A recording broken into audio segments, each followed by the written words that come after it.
So my name is Dasha Lavrennikov, and I'm from lots of different places. I'm currently living in Barcelona. I'm based in Barcelona, but was born in Russia and grew up in the United States.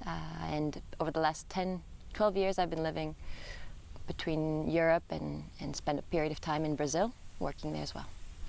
And my artistic trajectory and my artistic practice is based around dance making and choreography work as a point of departure, and consider myself a movement-based researcher.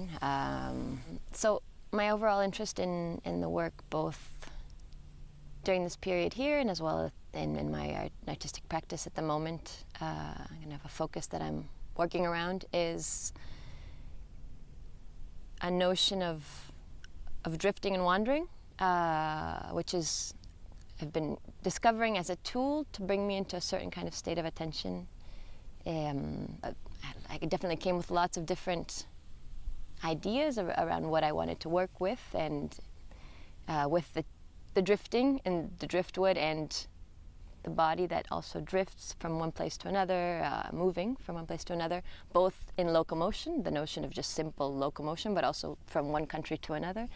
I'd say I'm very interested in the migratory body and its different layers of what it means to migrate. Also, I work quite a lot from materials, and so I was specifically very attracted recently in the past, say, half a year to driftwood, because I discovered how important as an ecosystem it is that it's also a migratory ecosystem that moves from one place to another and carries with it both a nutrient but also a home, but is also a reincarnation of a tree that's coming. So it's just also layered with so much information, like a person that travels from one place to another. So it really kind of came around as this metaphor initially, but also then I was interested in the ecological repercussions of it. I started researching around that, and it brought me lots of different interconnections with the space I was in, because I actually found the space through the driftwood.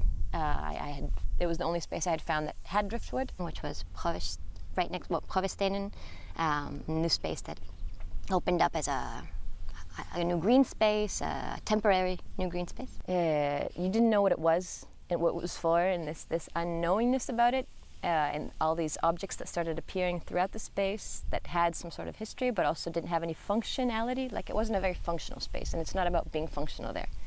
And this is also interconnected with this notion, I think, of drifting. Like, how can we be and discover a relationship with our environment that isn't instrumentalist. We're not instrumentalizing a space, but we're discovering other ways of being alongside it, of performing with it, alongside it, being performed through it.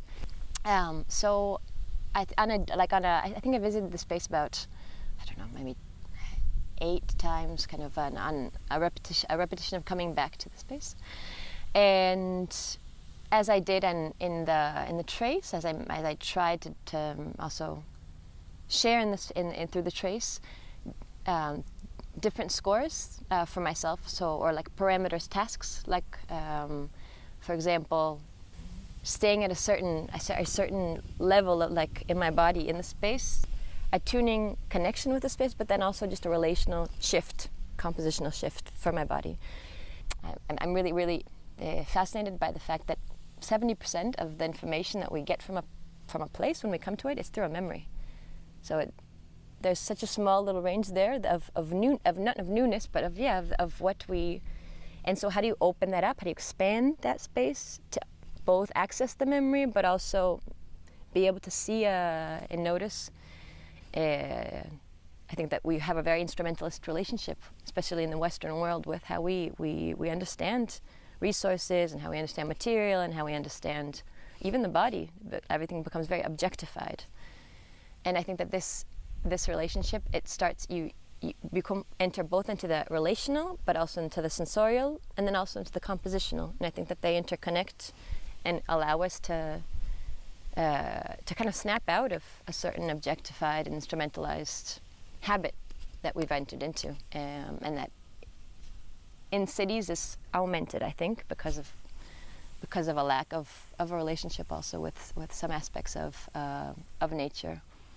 And I think nature has in different aspects of materials, organic and inorganic, I've discovered in this period too. I mean, just rust and metal. If you connect with it as rust and metal, not just a building, you start to also understand that it's co-present with you, and that it maybe has intentions, and it also affects you in positive and negative ways. And understanding that we're negotiating and we're co-species. We're not the species. And I think that through these kinds of practices and through these kinds of compositional and relational experiences for other people, you open up a small fraction of space for people to re-wake that up, because I think it's something that all of us have. And then how do you turn that into a piece of or a walk or a piece of work that is even presented within a space, is what's interesting to me. Like, how do you then compose it and synthesize it and get at the seeds that you're wanting to tell, because it takes time to do that. From this residency, what I'm going to take with me is really a complete different relationship with working in public spaces and working in landscape and public spaces. I think it's an important way of also understanding how the work you do affects the society you live in, and how the society you live in enters your work, and how it's always these layers are always like coexistent, both with the landscapes that we're working with, but then also with the people that are cohabiting these landscapes and that are part of these landscapes and that are these landscapes. So yeah.